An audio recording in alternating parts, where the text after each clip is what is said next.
Hey y'all, Deb Spence here. Welcome to the Deb Spence Show.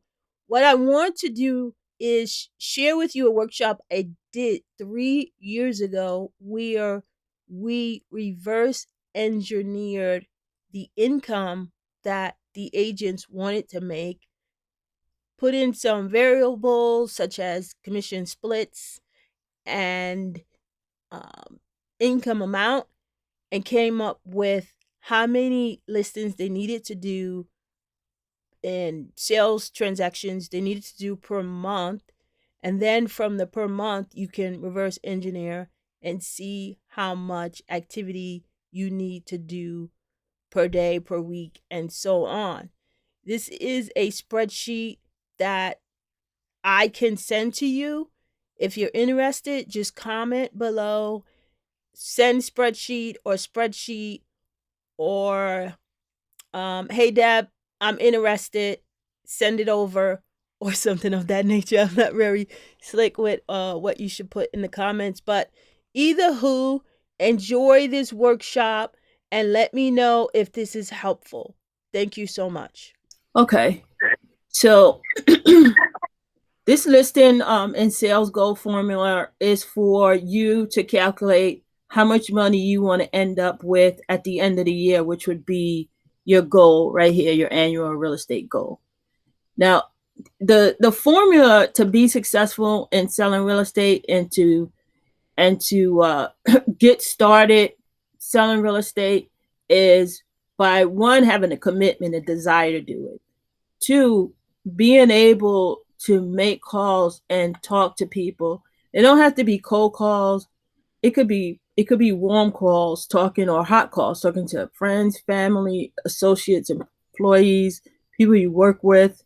But if you can make at least 10 calls a day and talk to maybe 7 people a day, you'll be able to eventually pick up a client and start selling real estate.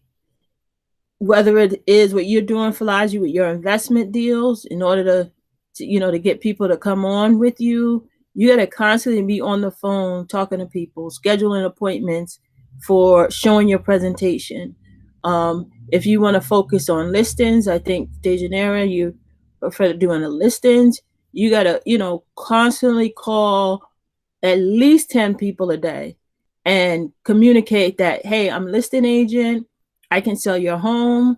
I can do a quick evaluation of your home.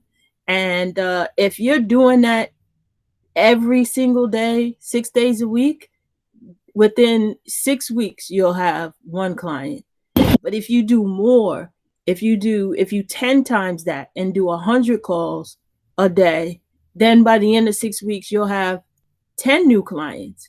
So that's the formula, and it's really simple. A lot of people try to make selling real estate difficult. Like, it can't be that just here's the key, open the door and go right in. It has to be, you have to re-engineer the door, you have to take the hinges off, you have to cut a hole in the middle, you have to, go underneath and door jam it. There's all of these crazy formulas how to get to just opening the door, turning the knob and going in.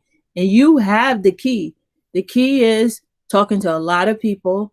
You can start out as low as 10, expand to 100, expand to 300. And the more you 10 times that amount of people you talk to and connect with per day, the more clients you get. And we can do a low goal right here of, say you want to make 80,000 at the end of the year. Is that too high or is it too low? That's fine. That's good? Fine. Okay. Yep, that's a good example. Okay. So $80,000 you want to have in your pocket by the end of the year. So where it says annual real estate income goal, you just type in the 80,000. And then portion of your total income from listings, and then your total income from sales.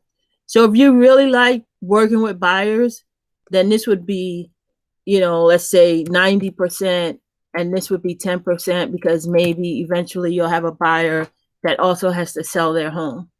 So then that's what you would put. I really want to work with buyers. I like being a buyer agent. So 90% here and 10% there.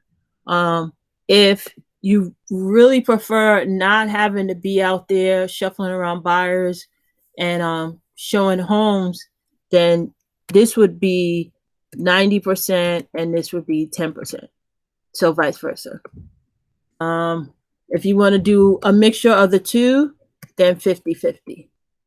So let's do 50-50 for now. And so the annual dollar income from listing would have to be 40,000 for selling listing homes, and then 40,000 for the showing the buyers around and help becoming a buyer agent. Now the average sales price per listing, if we're talking Philadelphia, I would say see 175. Is that right?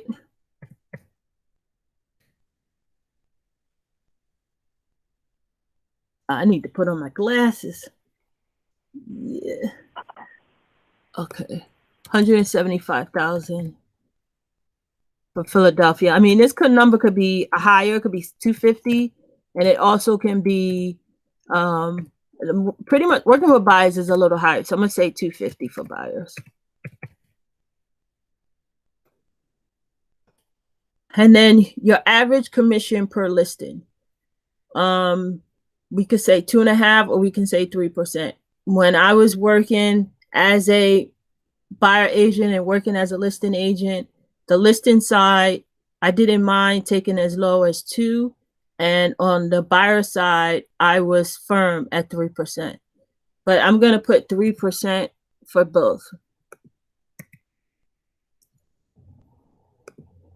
And so this equals the dollar commission per listing sold.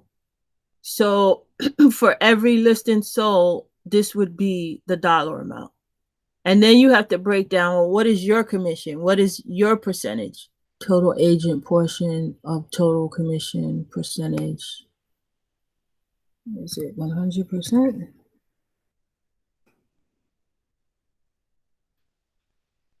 There we go.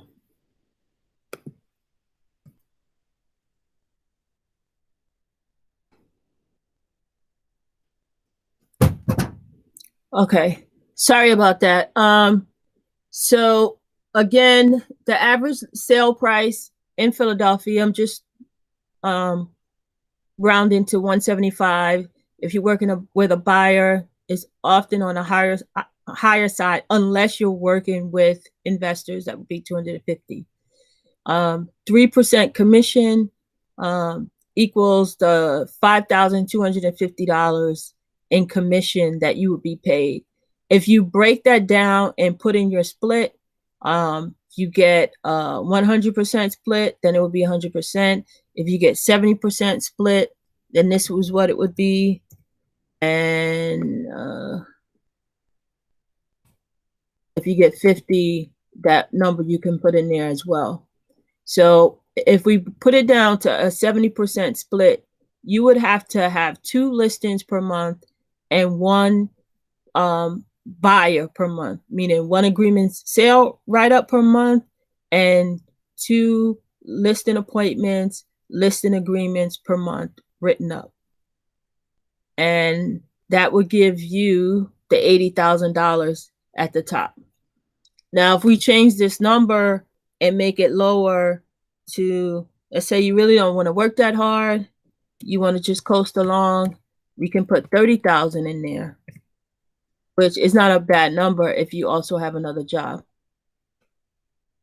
30,000, you only have to do 1 listing per month and 1 work with 1 buyer per month. You all with me? Yeah, we're with you, Doug. Do you have any questions? Do you want me to change the numbers in any kind of way? Not me. I think it's a good sheet. It's very straightforward, I think, and it really helps you align with what your goals are and what you'll need to do once if you're working backwards from the dollar amount you want to get to. So I mean, it's nice. Okay, good. I appreciate that. Dejanero, you have any input?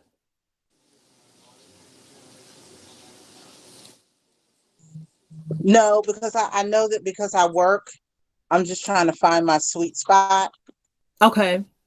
you know. So I think the 30,000 would probably be good. And plus, with me doing other stuff, sorority stuff and Weaver's Way stuff. So yeah, Right. Right. I really don't. It's unfortunate, but I really don't have the time to commit to a buyer because I work. Right, right. Um, Yeah, so I know you had wanted to do because the buyers, you have to be available all the time, yeah, and I can't. and 7 days a week. They want to see homes Sunday. They want to see homes on holidays. So Right. you really have to be all in when you're working with buyers. Mhm. And I've worked with buyers a lot last year, and it sucked a lot of my time. So that it wasn't hard to make the decision to stop doing that this year if I really wanted to be an entrepreneur and move forward. But I mean, it's also fine to just work with buyers. I mean, it's fun working with buyers. First time home buyers, I love it because they're so excited Mhm. and Mhm. nervous and scared, and Mhm. they have 50 million questions, and to be able to answer all of those questions and to be a part of the excitement, and it's really like makes you satisfied as an individual when you work with first time home buyers. People that bought homes before, I mean, they're easy, but they don't have the same excitement. So Mhm. working with investors, and it's like, oh, okay, yeah, I did this before. I know. Right. But the first time home buyer it was really my focus because I felt like I was making a contribution to my community, and it made me feel really, really good inside when I got them to the end and they were happy and smiling at settlement. So but so I mean, it's not bad if you have the time and the commitment to run around and show those homes to them, because first time home buyers, they need to see a lot of homes before they make a decision. Mhm. Um, so Latoya, any input you want me to change any of the numbers to see what would look like what, or you kind of get the gist of the form Oh, and you can do it yourself? yeah. Yep. I totally get the gist. Especially Okay. with the examples you've given. But Hmm. look, and having, not saying I've been through it a lot, but having not gone through it with this helping a buyer, Hmm. I understand it. Like I can look right at it and see Hmm. and Hmm. understand the spreadsheet. So Okay, yeah. that's Mhm. good. That's good. Yeah. So that is